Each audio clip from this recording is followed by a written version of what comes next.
Hello good evening everyone. आज चाहिँ हामी 2069 सालको अन्तिम दिन चैत्र 30 गतेका दिन छौँ। यो चाहिँ हाम्रो 2080 सालको न्यू इयर इभ हो। अनि अहिले हामी न्यू इयर इभमा चाहिँ न्यू इयर इभ मनाउनको लागि चाहिँ हामी केएफसी रेडी गरेका छौँ। अब खानाको लागि केएफसी हामीले यो घरमै बनाएको, यसलाई खानाको लागि रेडी भएको छौँ। अब यो केएफसी अनि यो रोटी हामी खान गइरहेको छौँ। यो केएफसी र रोटी हामीले घरमा कसरी प्रिपेयर गर्यौँ, यसमा यो रेसिपी चाहिँ कसरी बनायौँ भनेर हामी तपाईँलाई यो भिडियो देखाउन गइरहेको छ। हेर्नुहोस् है त हाम्रो भिडियो। हामी चाहिँ यो केएफसी खाँदै गर्छौँ है त। हेलो गाइज, आज चाहिँ म यहाँ आजको न्यू इयर इभको लागि केएफसी बनाउन गइरहेको छु। त्यसलाई चाहिँ सबैभन्दा पहिले चाहिँ हामीले चाहिँ चिकनलाई चाहिँ यसरी यो सबै यसरी मसला पस्ने गरेर काट्नुपर्छ अलिअलि बिचमा यसरी। अब यसलाई एउटा भाँडामा राख्ने यसरी यहाँ राख्ने। अब यसलाई चाहिँ म्यारिनेट गर्नको लागि चाहिँ यो प्याज, अदुवा लसुन अनि यो छ्यापी पनि छ, लोकल छ्यापी। यसले चाहिँ झन् यसमा चाहिँ टेस्ट राम्रो आउँछ, फ्लेभर मिठो आउँछ। अनि त्यसपछि हाम्रो कागती पनि छ। अब यसलाई चाहिँ यो प्याज लसुन अदुवा लसुनको पेस्ट अनि त्यसपछि यो प्याजको पेस्ट बनाउने। अनि यो चाहिँ मैले घरमै बनाएको, आफूले बनाएको। यहाँनिर दही छ, यस्तो राम्रो दही बनेको छ बाक्लो। अब यसको पेस्ट बनाउने। अब यसलाई पनि यसमै लगाउने अनि ब्लेन्ड गर्ने। ल, यो दहीमा अदुवा लसुन अनि प्याज छ्यापी काटेर हालिसक्यो। अब यसो नुन लाउने अनि त्यसपछि जिरा धनियाँको पेस्ट यसमा लगाउने अनि यसलाई राम्रोसँग ब्लेन्ड गर्ने। अनि त्यसपछि चिकनमा 1 घन्टा जति डुबाइराख्ने। अब यसरी काटिराखेको मासुको पिसमा चाहिँ अनि अलिअलि बेसार लगाउने, यो चाहिँ कलरको लागि। अनि यो हाम्रो चाहिँ अब पेस्ट रेडी भइसकेको छ। अब यसलाई चाहिँ यहाँनिर यसरी मजाले आधी घन्टा 45 मिनट जतिको लागि चाहिँ यसरी भिजाइराख्ने। अनि यो कागतीलाई पनि निचोर्ने। यसले चाहिँ यो कागती लगाएपछि चाहिँ चिकन चाहिँ राम्रोसँग गल्छ अनि यो अमिलोले राम्रोसँग गलेर भित्रैसम्म पाक्छ। यस्तो गरेपछि चाहिँ दहीको अमिलो छँदैछ, त्यहाँमाथि पनि फेरि यो के अरे कागतीको अमिलो लगाएपछि झन् यसमा स्वाद राम्रो बस्छ। अब यसलाई चाहिँ यसरी म्यारिनेट गरेर यसलाई चाहिँ 1 घन्टाको लागि 1 घन्टा 45 मिनटसम्म राख्यो भने हुन्छ। म्याक्सिमम् 1 घन्टा जति राखेपछि अनि यसलाई अर्को पिठोमा एड गर्नुपर्छ। अब चाहिँ यो म्यारिनेट गरेको चिकन पिसलाई चाहिँ यो पिठोमा मैदामा अलिकति कलरको लागि बेसार लाउने। खास चाहिँ अब रातो खुर्सानी धुलो खुर्सानी लाउनु पर्ने हो, तर रातो धुलो खुर्सानी छैन, हामी त्यति युज गर्दैनौँ, त्यही भएर छैन। अब यहाँ हाम्रो गाउँघरमा जे पाइन्छ त्यही लाउने हो, बेसार लगाई। अनि त्यसपछि यो जिरा धनियाँ अनि नुन यसलाई पनि यो पिठोमा मिक्स गरिदियो। हुँदैन, यसरी मिक्स गरिदियो। अनि यो हाम्रो अदुवा लसुनको पेस्ट छ, अदुवा लसुनको पेस्ट अनि खुर्सानी, रातो खुर्सानी पनि यसैमा छ। यसैलाई राम्रोसँग चलाउने। खास चाहिँ अदुवा लसुन अनि प्याजको सबैको धुलो भयो भने चाहिँ राम्रो, तर अब हाम्रो गाउँघरमा चाहिँ धुलो पाउँदैन। अब यसलाई नै यसरी राम्रोसँग पिनेर मसिनो हुने गरेर पिनेर यसमा मिसायो भने हुन्छ, धुलो छैन भने चाहिँ। यसले पनि राम्रो फ्लेभर आउँछ। यो म्यारिनेट गरेको मासु चाहिँ चिकन चाहिँ लगभग अब यो 1 घन्टा जति चाहिँ राखिसक्यो। अब यसलाई चाहिँ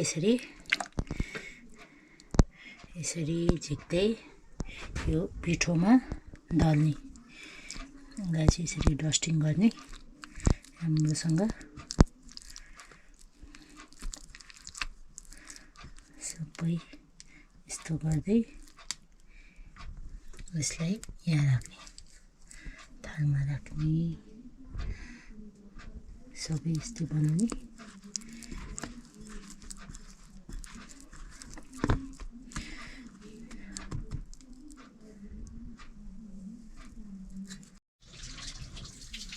अब चाहिँ सबै यसरी डस्टिङ गरेर राखिसकेपछि अब यो यहाँनिर बाँकी भएको पेस्टमा चाहिँ फेरि अन्डा मिसाउने, अनि अन्डालाई चाहिँ राम्रोसँग घोलेर अब यसरी राम्रोसँग यसलाई यो अन्डालाई यसमा राम्रोसँग फिटिसकेपछि फेरि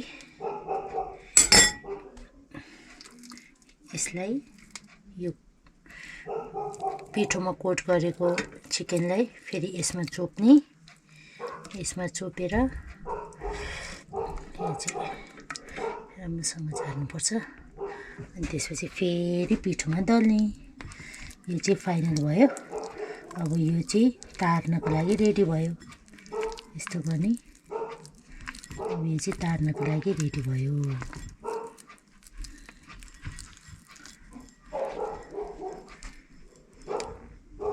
यसो गरेर यसलाई यहाँ राख्ने, फेरि अर्को पनि त्यस्तै गर्ने, यसलाई यहाँ दल्ने,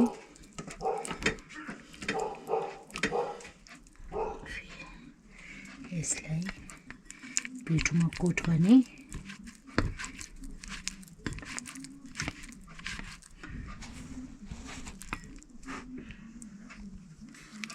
र यो लास्ट कोटिङ सक्यो। यसलाई चाहिँ राम्रोसँग यसरी टकटकाउँदै यसलाई राम्रोसँग भने यो पनि हाम्रो रेडी भयो। ल, हाम्रो चाहिँ सबै कोटिङ चाहिँ फिनिस्ड भएको छ। अब यसलाई चाहिँ तेलमा तार्ने। अब बाँकी भएको ग्रेभीहरू यिनीहरूले चाहिँ अब यसलाई चाहिँ हामी यो खेर नजाओस् भनेर आटाको रोटी बनाउने। अब चाहिँ हाम्रो चाहिँ लगभग तेल चाहिँ राम्रै ताते जस्तो छ। यसलाई एउटा मासु हालेर लेट्स ट्राई।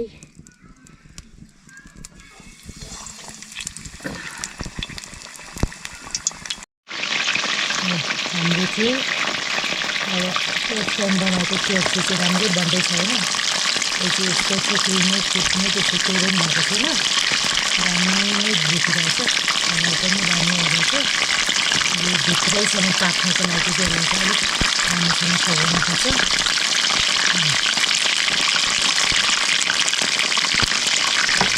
साथै मेरो बाँकी भएको त्यो के मसलाहरू मिसाएको त्यसको ग्रेभी थियो नि हो, त्यसको चाहिँ त्यो चाहिँ खेर नजाओस् भनेर त्यसमा चाहिँ आटा मिसाएर मैले अब रोटी बनाएर खाने विचार गरेँ केएफसीसँग। अब खास चाहिँ खाने चाहिँ केएफसी र बन खाने। अब यतातिर बन पाउँदैन, यसरी रोटी र केएफसी खाने।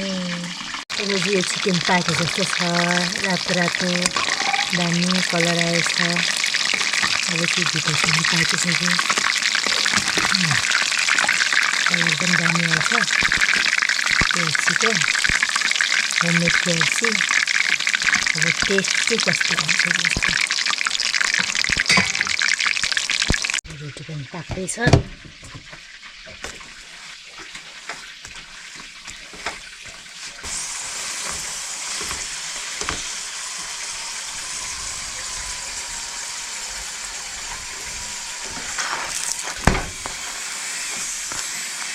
केएफसी चाहिँ अलमोस्ट पाकिसक्यो।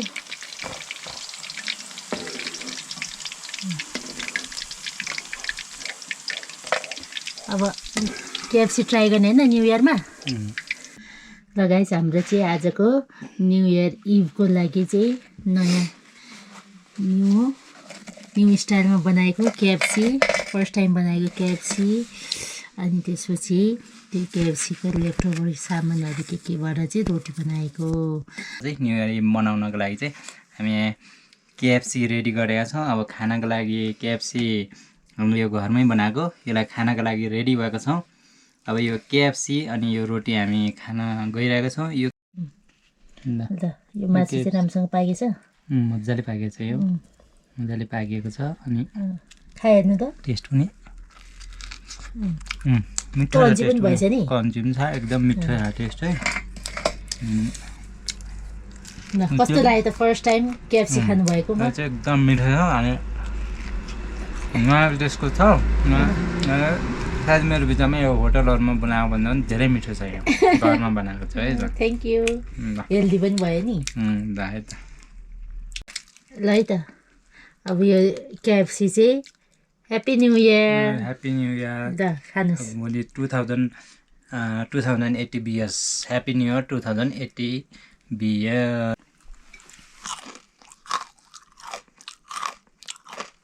क्रन्ची पनि भएछ नि दामी